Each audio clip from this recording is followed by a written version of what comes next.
Differences between national and international, internal and external, inside and outside have been obsolete, since transnational interactions associated with the Internet have remapped the boundaries between nations and communities. According to Ronald Debert, the Internet has given rise to new postmodern configuration of political space. He states that this space consists of flows among a global non-territorial region of computer networks, leading him to conclude that a space of flows is coming to dominate and transcend a space of places as defining characteristic of postmodern world order. In fact, the Internet does indeed compress both time and scope, not only accelerating the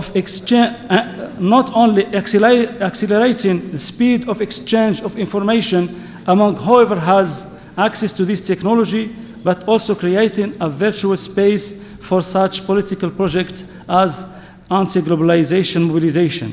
Some scholars label this new aspect of the interaction between the Internet and space as a death of distance. In short, the Internet has been increasingly as a virtual agora by creating a new public cyberspace, which by definition consists of intense communication processes, came to be understood as a locus of the new electronic public sphere. So electronic public space is in this sense inseparable from the concept of cyberspace, which consists of numerous rooms and places like chat rooms, electronic conferences, news groups, virtual coffee shop, web crossing, or in general, computer-mediated discussion forums. One of the important questions may be asked in this context is transnational virtual agora a democratic space or sphere?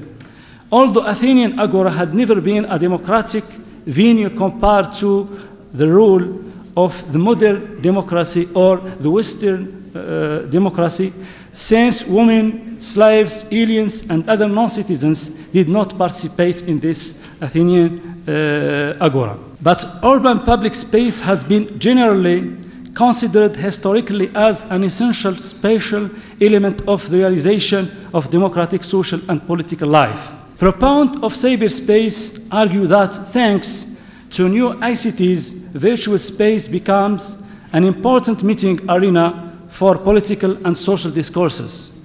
Virtual space can also offer new interactive public spaces, especially for the most marginalized groups in society who have been negatively impacted by economic restructuring and increase in urban privatism. New ICTs, especially the Internet, have provided to people access to information and get more tools that may help them to extend their role in social and political arena. But question may be asked is whether or not the Internet permits free and equal access to political debates. Proponents of democracy or electronic democracy promise that online discourse will increase political participation and pave the way for democratic utopia. According to them, the technology of the Internet can be exploited to make the political process more inclusive and deliberative. In contrast, skeptics state that experiences with online communication made so far rise that the digital divide has been a key obstacle to participation of people in this virtual agora because the ICTs are not yet universally accessible. The digital divide reflects the widening gap between those who are participating in this digital revolution and enjoying its benefits and those who, for economic, social, cultural, and political reasons, are not. Some empirical studies conclude that those who could most benefits from building a public space in the virtual world, the economically and culturally marginalized often have the least access to it. As a conclusion. Okay. Yeah. When, in short, today it is noteworthy that traditional views of public sphere are inappropriated for the information age, so it is necessary to redefine the traditional concept of public space, taking into account the dramatic evolution of new ICTs. On the other hand, although many authors have seen the emergence of new ICTs, especially the internet, as a real threat to traditional or urban public space, in fact, the virtual space has not replaced physical public space. Instead, it is extending and prolonging it with the aim of involving more people in online political and social discourses. Thank you. شكرا جزيلا. كان هذا الدكتور سعيد الصديقي، وقد حدثنا عن الإنترنت وتحول مفهوم الفضاء العام. أخيراً وليس آخراً، سوف نستمع إلى الدكتور السيد بخيت في موضوع آخر أو جانب آخر من موضوع جلسة هذا المساء عن استخدامات تقنيات الاتصال. الدكتور السيد بخيت وعنوان محاضرته واسمه ليس موجودا لديكم في القائمة الأساسية بسبب اعتذار وجود الأستاذة التي وجد اسمها في الورقة الأصلية.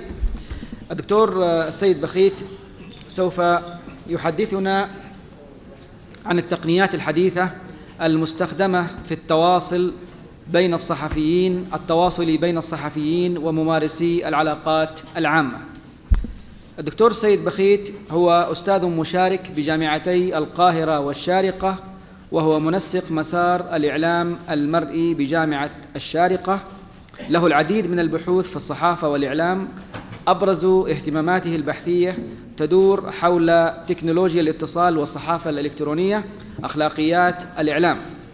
له عدة كتب من بينها الصحافة والإنترنت، الإنترنت كوسيلة اتصال، ودراسة سوسيولوجية للصحفيين المصريين. الدكتور السيد بخيت سوف يحدثنا في 10 دقائق عن التقنيات الحديثة المستخدمة في التواصل بين الصحفيين وممارسي العلاقات العامة، وهو جانب آخر شيق من جوانب استخدامات تقنيات الاتصال.